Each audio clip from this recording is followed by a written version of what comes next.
Welcome to Real Conversations with Patricia Baranovsky-Schneider, the podcast that takes you on a journey around the world to meet some of the most inspiring and accomplished individuals. Discover their stories, uncover invaluable business lessons from their paths to success, and gain exclusive insights on how to apply their strategies to elevate your life and business. Hello, and welcome to Real Conversations with Patricia. I'm your host, Patty Baranovsky-Schneider. Today, I'm joined by Federico Barbarossa. So welcome, Federico. Tell us a little bit about yourself. Thank you for having me. So my name's Federico Barbarossa. I'm an actor. I've been doing acting now since 2015. I started off on a reality show called The Only Way is Essex. It's just been a background extra. Didn't even get paid for it. And then since then, I'm now represented by one of the top acting agencies in the UK. Very, very nice. Now, you started at the bottom and worked your way up to being represented by top talent agencies. So can you share the challenges and key moments in your acting career? I'll start with key moments. So key moments was I was on the Barclays advert. So that was regarding financial capability. That was a blind date which was set up. That went absolutely viral. That was all over YouTube. It was all over like billboard. I walked into my local Barclays bank and there was a billboard of me and I was like, wow, I've actually made it. And it was on TV. It was just pretty much absolutely everywhere. It absolutely went viral overnight. Lots of challenges that I've had is COVID's been massive in the acting industry, which I spoke about a lot on different podcasts. The acting strikes as well in America, that's absolutely had a huge impact on the acting industry. And I think it's this year we're starting to get a lot more auditions, sort of self-tapes, etc., but it's still not recovered. That is the drawbacks of the strikes and COVID on the acting industry. I can imagine. I mean, that just destroyed so many businesses, but acting, obviously, it's face-to-face. So I can imagine where that was a big, big hiccup there. Now tell us, as someone who's faced homophobia in the UK, how has this shaped your personal journey on the way you approach your work? So with me, that's why I'm setting up this documentary, because it's to make people aware I'm never ever going to be able to stop homophobia. You know, homophobia has been around for years. Mm-hmm. I want to make this documentary to tell people that homophobia is still about in 2025, unfortunately, which is really sad that we live sort of like in a world that you generally can't be yourself, and we're in 2025 and it's like you're scared that you're going to get attacked or you're going to get abused. Because I get quite a lot of abuse online, sort of like on TikTok. When I go live, I get quite of homophobic abuse, like gay boy, really offensive words. I just think when people online, I don't think they generally, when they write stuff, they don't actually understand that it actually affects the person, like their mental health. And at the end of the day, I'm a person as well. I think they're just keyboard warriors and just obviously jealous. But it does obviously have a massive impact on mental health. And TikTok don't seem to take it seriously either, which is really upsetting. It's, it is a shame because, people are people, no matter what. I always say, what you do behind closed doors is your business. Doesn't affect my life personally. I don't care. You treat me right, I treat you right. That's just the way it should be. And, unfortunately, we live in a world, no matter what, you could be a different color, you could be a different gender, you could be, no matter what, there's always going to be somebody out there. And people always say, oh, have thick skin. Easier said than done. Like you say, when you are getting attacked online, you can't help but take it personal. So I get it, and I'm glad that you're standing up. And and as well, I've stopped going live on TikTok because of the amount of trolls I get, and it's quite upsetting. And it stopped me doing what I actually love. Sort of, I can promote my documentary, I can promote my podcast that I'm starting up. So I feel like these people are actually having quite a big impact on my mental health as well. Yeah, for sure. It's easy to say put blinders on, but again, easier said than done. Yeah. Because social media is everywhere these days, and a lot of my roles, etc., are found on social media. And people are hiding behind that because they're not. But then again, you have these lunatics that could be right in your face and still do this too. They're probably jealous of it. That's what everybody says. Yeah, they're generally probably jealous. But yeah, so they are the things that I found quite hard within the acting industry. Right. I get negative reviews. Obviously, I've had public abuse. Obviously, when I was out with my friend in Brighton. In the summer, unfortunately, we were just in this straight club actually in Brighton in England, and this guy came up to us and he was like, oh, you're pushing, and I was like, no, I'm gay. And then he was like, oh, you shouldn't be here. And I was thinking, well, you're actually in Brighton, which is the gay capital of the UK. Why are you here if you're shouting homophobic abuse at me? And then I knew the bouncer and he got him chucked out, and then we were still in the club, and then when we came out, he tried to go for my friend, so my friend stood up for me. Then he tried to kick her, and then I ended up calling the police, and the police came and they tried to find him, but then I got a letter from the police 2 weeks later saying they closed the case. Oh, ridiculous. So now, what do you believe are the most pressing issues facing the LGBTQ community in the UK today, and how can we create safer spaces? So this is why Selfish Space is because I'm creating the documentary. I'm going to make a support group for people that have been homophobic attacked. So people that haven't, that don't have, because there isn't, Brighton's the gay capital of the UK, and I feel like there's not enough support groups within the city to actually help people that have actually been attacked. So that's why I'm setting up this support group to help people. We're going to meet up in a bar and, talk to them about how they, have they had any support? Do they need any support? And just friendly, just talk to them. And because I'm in the same situation as they are as well. And for people that are quite scared to come out, and a lot of people still are that have been homophobic attacks in Brighton that I've heard, that I will bring the safe space to them. So I will set up a WhatsApp group for people that don't want to leave the house because they generally are got bad anxiety, depression, etc. So I'm bringing the support to them for the community. Yeah, well, that's good. I mean, sometimes you need that one person to take a stand and make something happen. So good you're doing it. Yeah. Now, how do you use your platform as an actor and public figure to raise awareness and advocate for the rights? So what was that one? So with that one, it would be sort of making people aware that obviously homophobia is still around and it's still present in 2025. I do put up sort of like newspaper articles that have, homophobic attacks to make people aware that it's still really happening in Brighton and the UK. So that makes people aware on social media. That's on my Facebook, Instagram. I don't really put it on TikTok much. But yeah, Facebook, but I've been censored quite a lot on Facebook for putting I got censored on TikTok as well because I put up a post about my homophobic documentary, just a post asking for people to get involved, and it got taken down, so I had to appeal it. So I just think that's absolutely crazy that TikTok have got this agenda that you can't put what you like. There's no such thing as freedom of speech anymore, which I've noticed on social media. Yeah. Well, it's kind of crazy because half of them are just run by these computerized algorithms. And it becomes a joke where I'm on Facebook jail. I'm on Facebook jail at least once a week for doing nothing. I'm like, Same as me. It's Yeah, insane. But then, yeah. what's funny is I'm going back a couple of years ago, the US did not have my back on a situation that I was dealing with. So all of my friends and family had started to create a petition, and we were circulating it across social media, trying to get people to sign the petition, thinking that we can get enough people that would maybe advocate for change. Yeah. Every single one of them were posting this. It kept getting removed. And we weren't understanding, why is that getting removed? We're just asked, it wasn't that we were doing anything wrong, but it's that we almost weren't talking positively about the US. It was saying, since the US turned their back on me, we need everybody. So it kept getting removed. And it was like, wow, you're right, freedom of speech. Do you I'm just think, asking for help. yeah. It's crazy, isn't it? That Facebook It's just ridiculous. they literally just silence you for anything. I'm on Yeah. so because I put stuff up about the COVID, because Right. I know it's just a load of rubbish, but about the vaccine and stuff, and I've been literally shut down straight away. Like they've said I'm on my It's last insane. warning.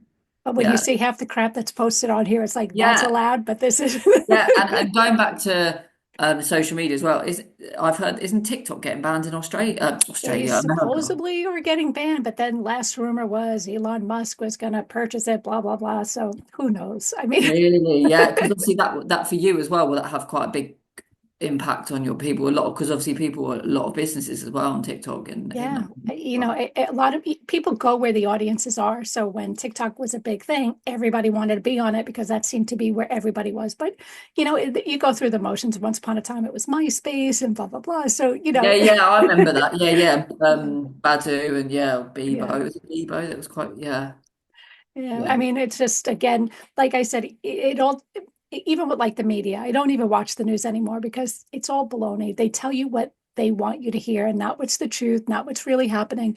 And I've seen the politicians, they will silence people to only tell the story they want to hear. Yeah. So it's like, why am I watching this? It's just a waste of time. It doesn't mean it's legit what I'm watching. So I just Yeah, if you just go to It's just all propaganda, pretty much. It's the insane. same in the UK. Like when I go Yeah. and see my parents, it's like they've got the news on. I'm thinking, oh, this is so depressing. Like, how do Yeah. you actually watch this? Like, it makes me feel so depressed. And yeah, That's the number it's one just reason. It's rubbish. all depressing. Nothing Yeah. good. Is No. there anything ever positive on the news? Very rarely. Maybe it'll be, but even, everything like with the commercials for the dogs in the shelters, but like click, change the channel. I'm like, this is, and Yeah, same as again the with that. UK. Yeah, Again yeah, with that though, you want to help, you send money, and then they do all these research, and you can send $100 and really only 15 cents go to the go to where you thought it was going. yeah, So it's exactly. kind of like, Everything. The world is one big scam, oh, Patricia. it's insane. That's why I keep saying I'm in another planet these days. Yeah, same. Literally, it's like saying to my like, I feel like I don't know who I am. Like, I wake up and I'm like another day, and just it's Yeah, crazy. Since COVID, it's just absolutely it's gone nuts. insane. Yeah. Yeah. So now tell us, how has dealing with homophobia affected your mental health, and what strategies have helped you cope and thrive? So health strategies, it's worse than my anxiety for a start. Obviously, I get really paranoid and like really it's given me PTSD. I've been to like I've had therapy like CBT, because I suffer with mental health issues myself. So and it's I've talked to my friends and family that helps because obviously it's made me feel quite suicidal, obviously after it's happened. Mhm. So they're the strategies that's helped, and just eating healthy, exercising, trying to sleep well, which I'm not sleeping well at the moment, which is a nightmare, which has a massive impact on your mental health. And just seeing friends and family really, and just trying to get out and active, and just believing in yourself, and just thinking Mhm. they're just jealous, or they're just Yeah, you just homophobic. have to keep saying, move forward, don't look back. And having support groups is huge because you'll see how many other people are dealing with what you're dealing, and then you support one another because it's like, what do they say? Power in numbers. I mean, it's not you, it's them, and it's easier said than done. But you're a good person, you do the best that you can, you do the right thing. If they can't appreciate it, oh well, move forward, don't look back. Exactly, and that's what I think, Patricia. Haters are going to hate in life. I've had lots of people like I fallen out with one of my friends. We fell out a couple of weeks ago just over something petty, and she was saying that I've got no friends and that I'm just an extra. I'm not an actor. And do you know what I mean? Just saying really hurtful things, and I generally think that she was drunk. I know she was drunk, but you don't really say those things. Like they have actually really affected. Like they have hurt me quite a lot. Well, I noticed that with people, they're gonna sting where it hurts. They're gonna tell you exactly what that's what their goal is. They're mad, they want to hurt you. Yeah. So they could I didn't do just, anything wrong. I literally did nothing wrong. Like I met her for a drink and then I had to go and get some posters made for my documentary. Like she just went off on one. But she's got mental health issues like me, so I don't know if she was having a bad take a she did break. say Yeah, she was you having a just take bad a day. break, little separation, and pick it back up That's it, again at some yeah. And point. and there's that saying, isn't there? Your vibe attracts your tribe. Oh yeah, yeah. You stick around negative people, you're dealing with all negativity. You just have Yeah, to and I don't want that separate this and, year. yeah, Yeah, separate. Yeah. yeah. So now tell us, what role does the entertainment industry play in combating homophobia, and how can it improve LGBTQ representation? So there's a lot as well because obviously when you're in the entertainment industry, there's a lot of gay people. They're because they're out there, and I think a lot of people are jealous and they're homophobic, and I think everybody just works together and just ignores it really. But I think a lot of people that have been in the public eye have suffered homophobic abuse. Mhm. Because I interviewed this guy called Stephen. He's on a quite a famous TV show where people actually watch TV. Have you ever heard of it in America? It's called Gogglebox. No, I'm Yeah, not the huge biggest TV watcher, but yeah, I yeah. don't watch TV, but yeah, if after this you can YouTube it. It is actually quite interesting actually watching someone actually watch TV. I didn't actually understand how actually it's quite funny, but now it's boring now. But he basically said him and his ex-husband were walking along the seafront in Hove and Brighton, and they had homophobic abuse from the guys, and then that's how I found out that he had homophobic abuse because I did a bit of Googling. And yeah, I met up with him in October last year, and we just had a chat about what happened, etc. So I do think when people have been on TV and they are in the public eye, I think they do suffer with homophobia a lot more than normal people that haven't been on TV, etc.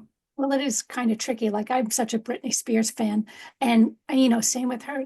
Not same situation, but you are in the public eye 24/7. So there was nothing this girl could do that wasn't, she kind of went off the deep end at one point, and I felt so bad for her because it's like the girl couldn't even blow her nose without 20,000 cameras in front of her face, dissecting and talking bad about what she did. Meanwhile, she's like, I had a cold, like, so when you are Just give acting, me a break. Yeah. there's no hiding. Yeah. Yeah, exactly. At the end of the day, she's still a normal person. She's still got her mind, etc. And Yeah. it's It's just just, crazy how the media, because I've done TV shows talking about that, about the COVID jab, and the local newspaper articles made me out that I was an absolute nutcase. They absolutely slanted me. They, yeah, just absolutely just went into town on me.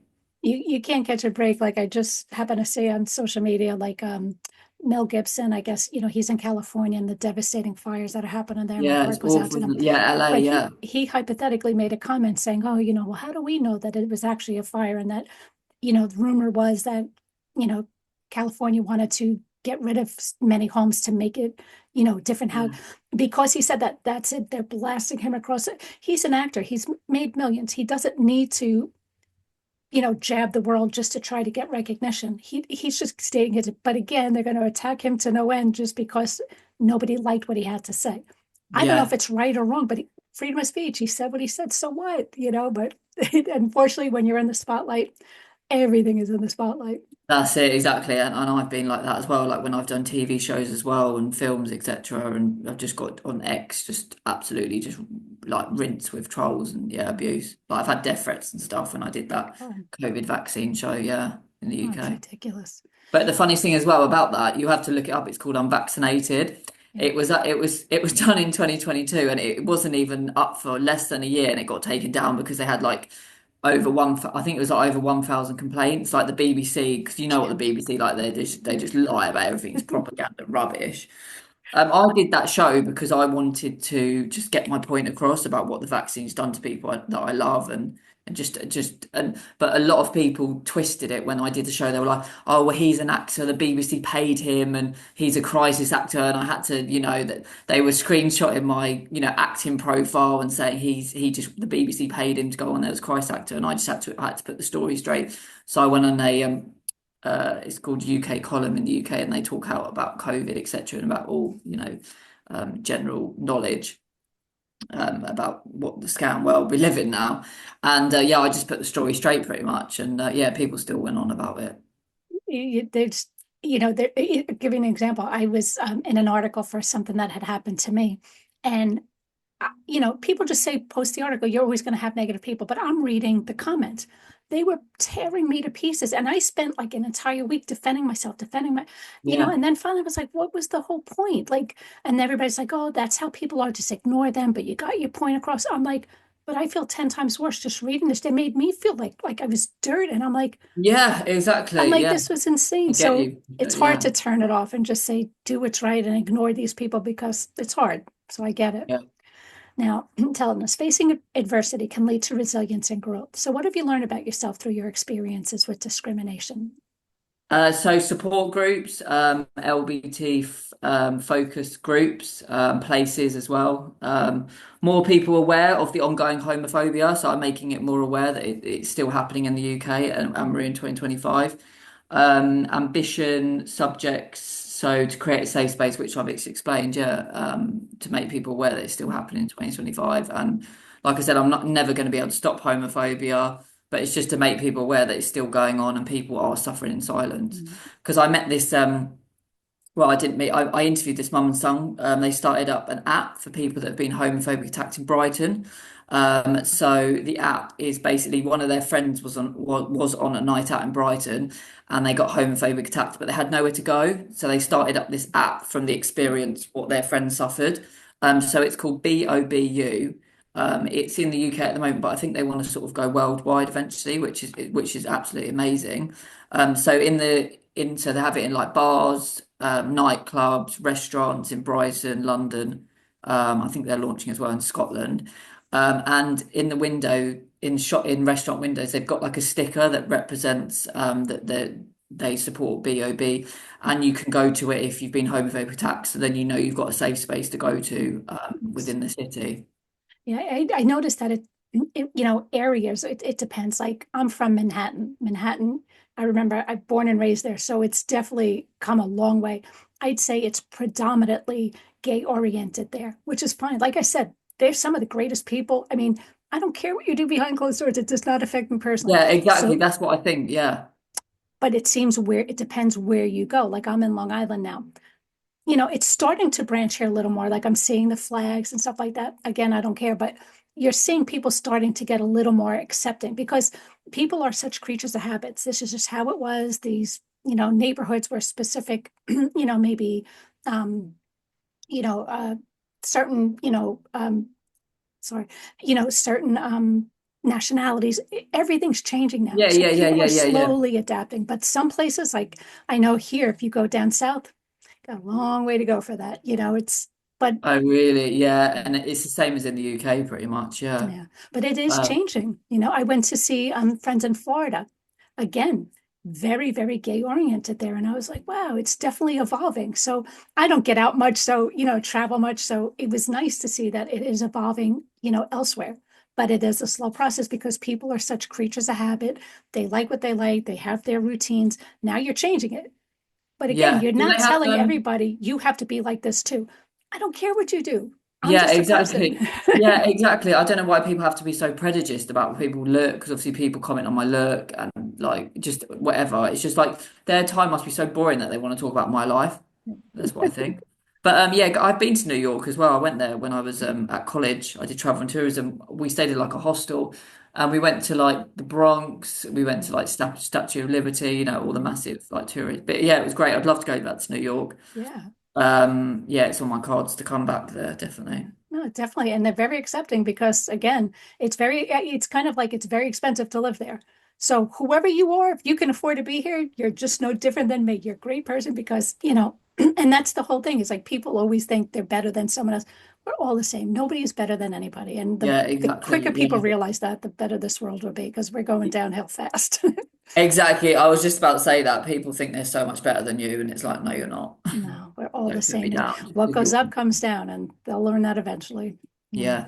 Do they have like gay prides in New York and They stuff? do, yeah. And Um, actually, near Christmas, what do they call it? Santa Claus, SantaCon. Well, SantaCon is just for everybody, where it's basically if you dress up as Santa, you get free drinks. But there are, it's for everybody.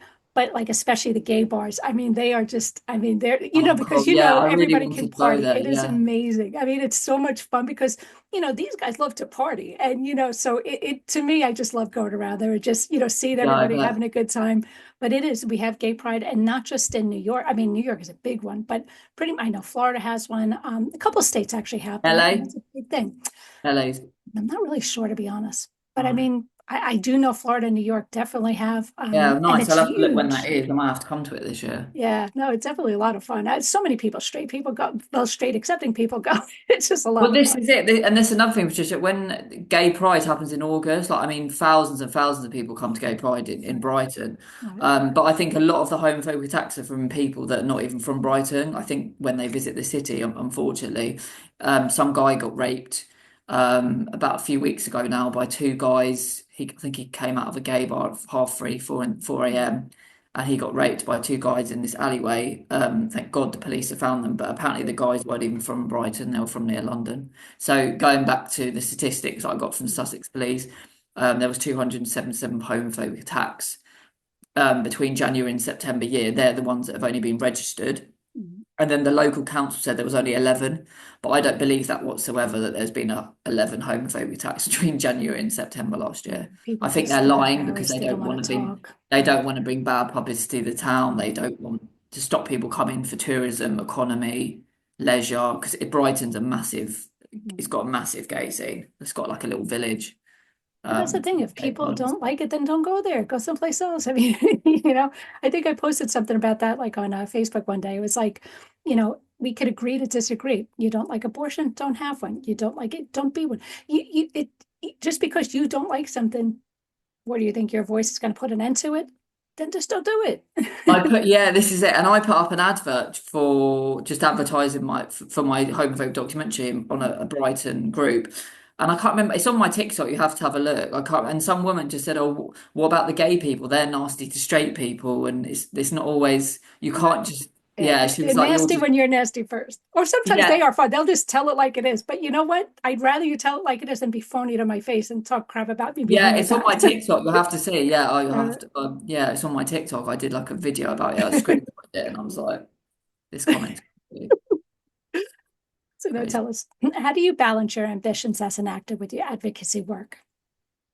So that's a hard one, actually. So I have to, obviously, because I've got my acting, so I've got my audition, self-tapes, keeping everybody else happy, and then obviously trying to balance my documentary, and obviously I'm starting up my podcast soon. So there's just so much going on. It's like I try and balance what's needs priority, because obviously my self-tapes, my auditions, because I need to get an advert, because that's where the money is.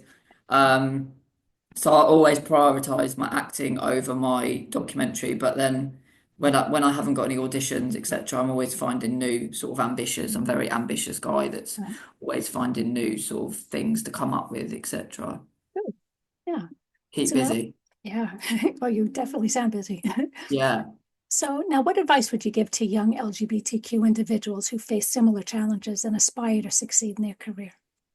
Just sort of be yourself, be kind, just go for your goals. You only live once. I didn't think that I was going to be, on TV and films. That was always my dream, to be an actor. You've just got to work your way up. I worked my way up. I started at the bottom. I started doing unpaid work. Just be proactive, ambitious, positive as well. Definitely positive in this world we live in, because there's too much negative and there's too much hate. It's crazy. And just succeed, and just try as much as you can, and just be the best person you can. And if you want to be an actor, then try and be an actor as much as you can. Go to drama school, go to acting classes. Don't say because they don't pay you. Like I said, I started off at the bottom. I didn't get paid. So yeah, that's the advice I give to young people, and just be positive, ambitious. Yeah. Now, I know we kept talking on one specific theme, but anything else you want to talk about that I didn't cover already? Well, we covered pretty much everything, really, didn't we? So yeah, I've done a lot. I've done TV, films. I've worked with massive YouTube stars. My next aim is to get an agent in America, because that's always been my ambition to get an agent, a talent agent in America. That's always been on the cards for me. I'd love to work in America. It's always sort of been like my dream as well, to have sort of London and obviously work out in America as well. A couple of other podcasts that I've done before, they're like, "Oh, would you consider ever coming to America?" I was like, "Yeah," because England's just gone to pot now. England's just not for me, and I can't see myself being here any longer. If I had the money, I would emigrate straight away. Well, tell us, how can people get a hold of you to learn more about you or your podcast and all that good stuff? So what am I on? So TikTok is Luca New 2022. My Instagram is Luca Federico Barbarossa 2022, and my Facebook is Federico Luca Barbarossa. Thanks. Well, thank you again for being on the show. Again, that was Federico Barbarossa. So thanks for listening to Real Conversations with Patricia. Never miss an episode by subscribing to the channel. So thank you again.